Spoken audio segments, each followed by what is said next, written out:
Eugenijus 6 mėnesius negauna 20% pensijos. Tačiau aš neskaitysiu per telefoną, tai man bus greičiau perskaityti.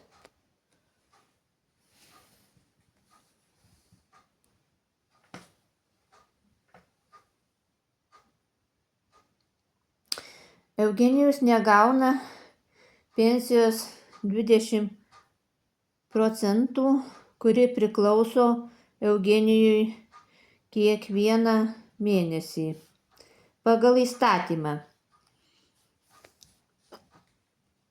Savo poreikiams patenkinti. Tai reiškia, kad už tuos pinigėlius jis gali nusipirkti, ką nori. Pavyzdžiui, gal jis nori vaisių, gal jis nori daržovių, sulčių, gal jis nori mineralinio vandens, gal nori nusipirkti už 2 mėnesių pensiją televizorių, gal nori nusipirkti dešros, pieno, saldumynų. Globos namai neturi reguliuoti, ką pirkti, juk jo pinigai, tačiau globos namai jam pensijos 20% pinigų neduoda. Aš sesuo 2 kartus prašiau pas socialinį darbuotoją. Jisai sakė, kad globos namai jo pinigus taupo. O aš jam pasakiau, kad Eugenijus neprašė, kad jo pinigus taupytumėte ar saugotumėte. Jam reikia šiandien ir dabar. Tai kodėl pasisavinate Eugenijaus pinigus, Eugenijaus pensiją? Jis negauna 20% pensijos 6 mėnesiai. Gegužės 14 dieną bus pusė metų, kaip Eugenijus negauna jam priklausančios pensijos 20%. Aš pas Eugenijų buvau gegužės 5 dieną per jo gimtadienį. Jis verkė, labai verkė ir prašė, kad dar kartą paprašyčiau pas socialinį darbuotoją jo pensijos už 6 mėnesius.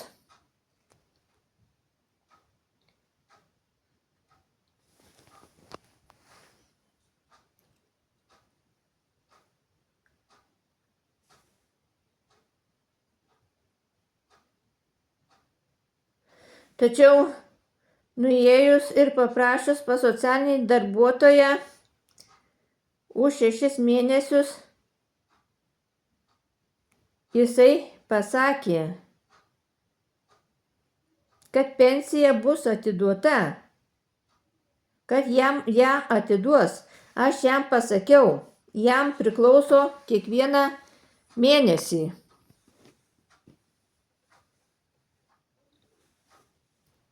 Pagal įstatymą ir jūs jam neduodat, pasisavinat kiekvieną mėnesį. Jam reikia šiandien ir kiekvieną mėnesį.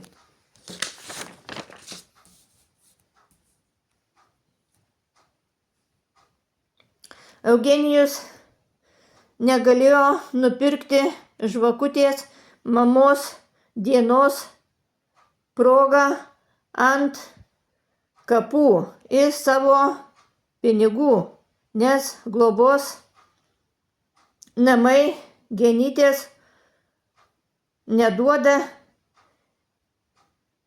jo pensijos tyčia, kad Eugenijus negalėtų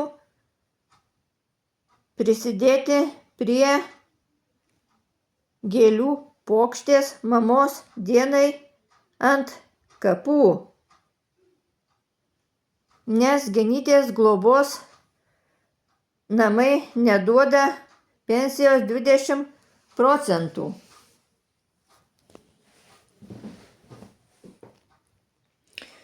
O kad Eugenijus negauna 20 procentų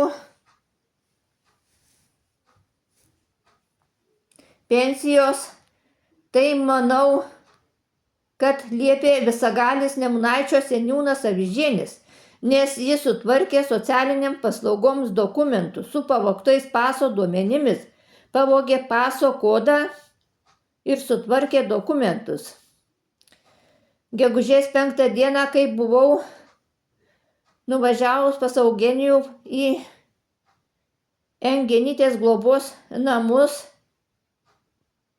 tai socialinis darbuotojas pasakė, kad Eugenijus į šiuos Genytės globos namus atvežtas be jokių dokumentų.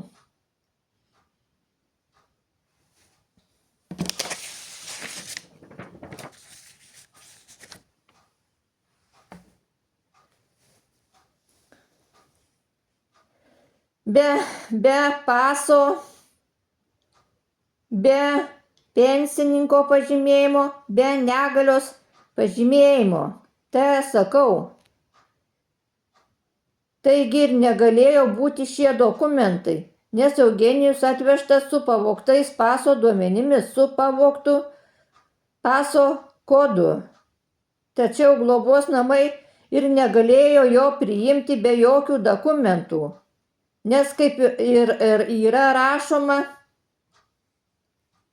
globos namuose, kad į globos namus priimama su pasu, su pensininko pažymėjimu, su negalios pažymėjimu, tačiau jis buvo atvežtas be šių dokumentų, tik su pavogtu Avižienio Rimo Eugenijaus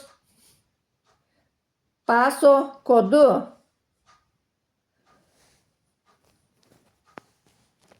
Nes tai sutvarkė visagalis seniūnas visus dokumentus ir atvežė į Genytės globos namus. Visagalis Nemunaičio seniūnas sutvarkė ir Sodroje be Eugenijaus paso, suvoktų paso kodų, kad pensiją Eugenijaus gautų Genytės globos namai. Taigi net ir Sodroje visagalis seniūnas Avižėnis gali be paso sutvarkyti Eugenijaus, kad pensija eitų į Genytės globos namus. Aš tvarkiau dokumentus mamos Sodroje. Ir Sodroje dokumentų negalima tvarkyti be žmogaus paso. O kadangi aš turėjau ir įgaliojimą, ir mamos pasą, tai aš galėjau tvarkyti, bet jei būčiau neturėjus mamos paso, aš kad ir įgaliojimą turėjau, būčiau nesutvarkius. O seniūnas visagalis, jis be jokio įgaliojimo, be jokio paso viską gali net ir Sodroje sutvarkyti. Kadangi Eugenijui yra nustatyta, aš dar jeigu spėsiu, tai parodysiu.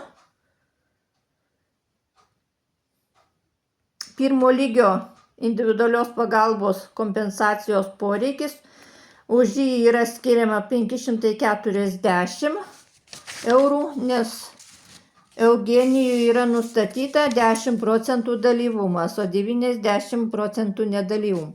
Tačiau Alytaus savivaldybės socialiniam skyriui dėl šios kompensacijos aš netvarkiau, nes negalią tvarkiau aš. Visus dokumentus pritvarkiau ir visus dokumentus gavau iš neįgalumo tarnybos.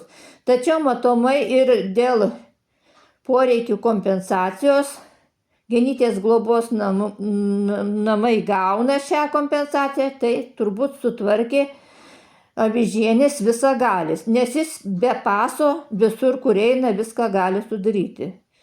Mano nuomonė, kad visagalis Avižėnis yra Dievo dešinioji ranka.